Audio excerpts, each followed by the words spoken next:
कि अपने पास कोई भी दो नंबर्स होंगे भाई, टू क्या होंगे, 2A एंड B क्या होंगे, नंबर्स होंगे।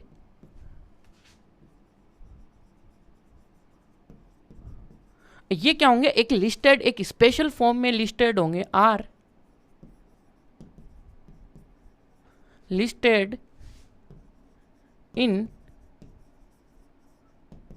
स्पेशल ऑर्डर, है ना। इन स्पेशल ऑर्डर में होंगे, कोई ना कोई इसका एक ऑर्डर होगा, ठीक है, स्पेशल ऑर्डर में होंगे। एंड क्या होंगे ये भाई, क्लोज होंगे, इन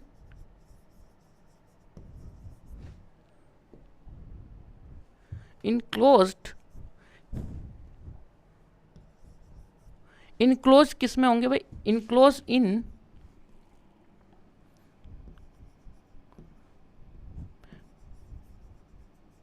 parenthesis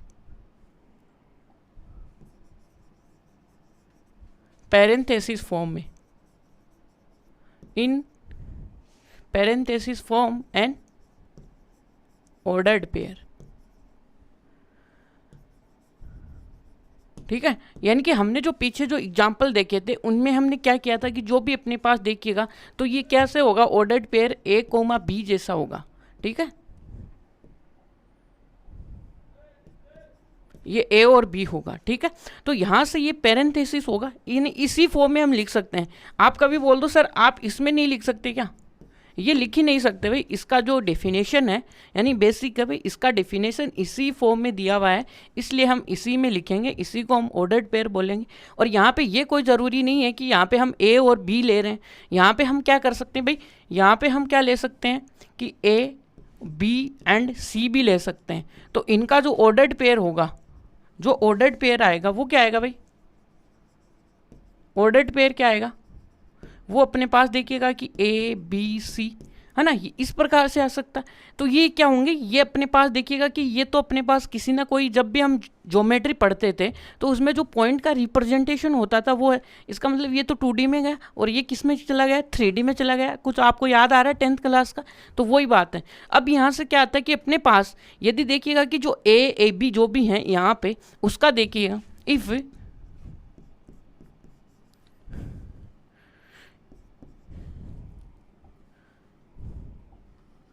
in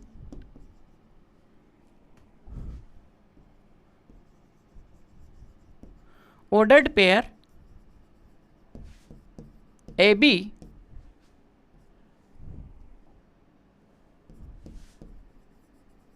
where A is denote, ये जो होता है यानी कि ये इसकी क्या फर्स्ट पोजीशन को बताता है भाई, ये फर्स्ट पोजीशन है, ये सेकंड पोजीशन है। यदि आप इसमें इस पेयर में जाओगे तो ये 1 है, 2 एंड 3 पोजीशन है, ठीक है। तो ये इसको क्या करता है, डिनोट, इस डिनोट फर्स्ट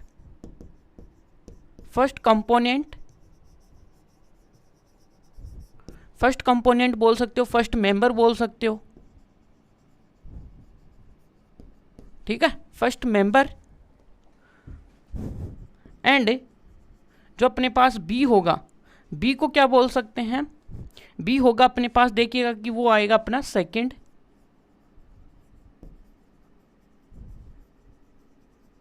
कंपोनेंट, ठीक है जी। यानी सेकंड कंपोनेंट हम उसको बोलते हैं।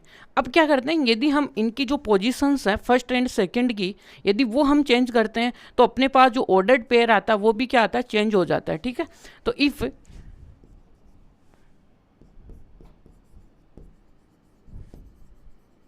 we change the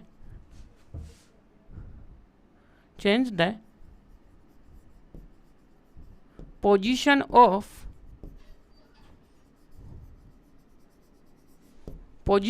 components, then ordered pair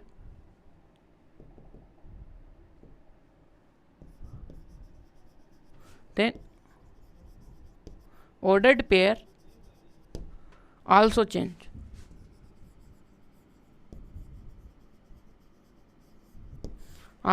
जैसे कैसे भाई देखेंगे, तो यहाँ से देखिएगा कि आप जैसे हमारे पास कोई भी ऑर्डर्ड पेयर है, जैसे कि ये देख लीजिएगा कि अपने पास था ए और बी, यदि हम इसकी पोजीशन चेंज करते हैं ये अपने पास बी कोमा ए आता है जो कि इक्वल नहीं होता है। ये बात ये कहना चाह रहा है, ठीक है। If we change the position of component then the order is also change, यानी कि ऑर्डर्ड पेयर है वो भी चेंज हो जाता है, जो पहले था वो नहीं रहेगा यहाँ पे, ठीक है। अब देखते हैं कि क्या कि हमारे पास जैसे कि ऑर्डर्ड पेयर है, ऑर्डर्ड पेयर को हम ए बी सी इस तरीके से डिनोट करते हैं। और जब भी हम देखिएगा तीर लगाते हैं कैसे हैं, किसी भी सेट यानी कि कोई भी नंबर है अपने पास, यानी कि नंबर्स होंगे किसी भी सेट के अंदर, ठीक है। अब वहाँ से हम तीर लगाना स्टार्ट करते हैं तो वो अपने पास इस तरीके की फॉर्म में आते हैं।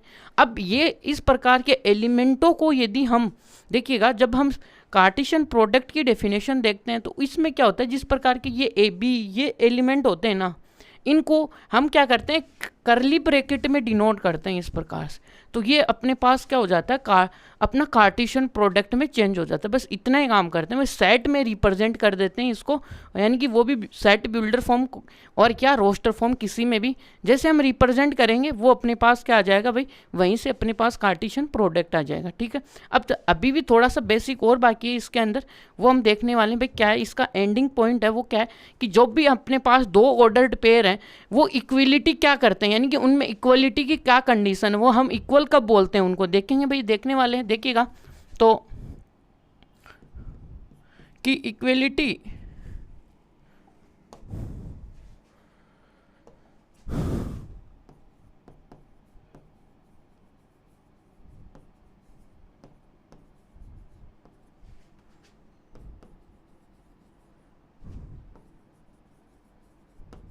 To ordered pair,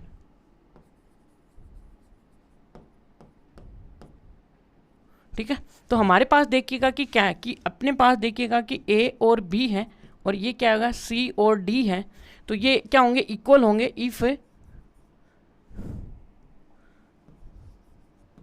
if and only कब, जब हमारे पास देखिएगा कि ए इक्वल टू सी है एंड क्या होगा,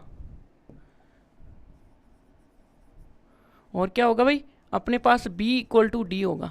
यानी कि इसके जो क्रोस्पॉन्डिंग एलिमेंट्स हैं, यदि जो अंदर बैठे हुए जो कंपोनेंट्स हैं यानी मेंबर्स हैं, यदि वो इक्वल होंगे तो ही अपने पास जो अपने पास जो इक्वलिटी ऑफ ऑर्डर्ड पेयर आएगा वो इक्वल होगा। इसी प्रकार यदि आप थ्री यानी कि ट्रिपलेट्स में देखना चाहोगे तो थ्री एलिमेंट लेंगे, तीनों के ऊपर क्या रहेगा ए जो भी है, यदि एक दूसरा और देख लीजिएगा 4 A B C equal to किसके इक्वल होगा भाई, ऑर्डर्ड पेयर है भाई। तो ये किसके मान लीजिएगा कि ई एफ जी हैं, तो ये कब होंगे जब इनके क्रॉसपॉन्डिंग ये कंपोनेंट्स हैं वो इक्वल होंगे, ठीक है। ये बराबर होते हैं, ये क्या हो जाएगा अपना इक्वल ऑर्डर्ड पेयर हो जाएगा और क्या ही होगा, ठीक है। तो यहाँ तक क्लियर होगी, आई होप आपको बातें। तो चलिए एक एग्जाम्पल हम सोल्व करते हैं बेसिक सा एक इसी पे। तो वो क्या होगा देखते हैं भाई। तो अपने पास देखिएगा कि क्या बोलते हैं हम कि भाई एक ऑर्डर्ड पेयर कैसा है, देखिएगा कि x प्लस का y और एक क्या है x माइनस का y और जो इक्वल है किसके 1 और 2 के। तो find the value of x and y। अपने को x और y की क्या है वैल्यू फाइंड आउट करनी है, तो क्या ही करेंगे यहाँ पर। तो यहाँ से x प्लस का y इक्वल टू क्या आएगा भाई 1 आएगा और इक्वल करेंगे भाई। रुकिएगा, पहले हमें इसको अच्छी तरीके से करना है सिस्टोमेटिक ढंग से। देखिएगा कि क्या सॉल्यूशन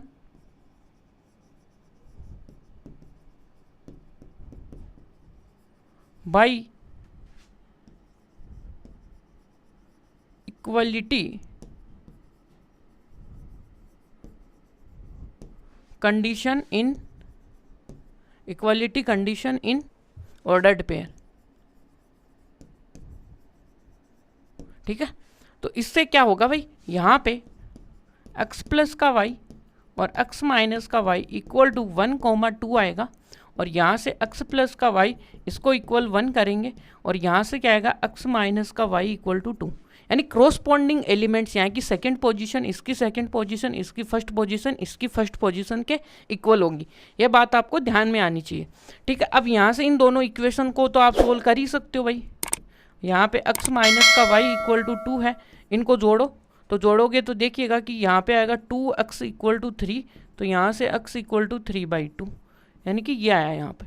तो यहाँ से देखिए एक x की वैल्यू तो ये आई, ठीक है, इनको सोल्व करने पे यहाँ से x की वैल्यू क्या आई 3/2, और दूसरी क्या आएगी, यहाँ पे एक इक्वेशन थी, इसको 1 इक्वेशन और इसको सेकंड, वही है, x की वैल्यू पुट करा दो किसी भी इक्वेशन में, तो put the value of x equal to 3/2 in equation first. तो यहाँ से क्या आती है x प्लस का y इक्वल टू कितना है भाई 1, तो यहाँ से कितना हो गया 3/2 प्लस का 1, y इक्वल टू 1 माइनस का 3/2, इधर आ गया 1/2। ये तो इस प्रकार से हमें क्या है ये क्वेश्चन सोल्व करने पड़ते हैं, बस इतना ही है।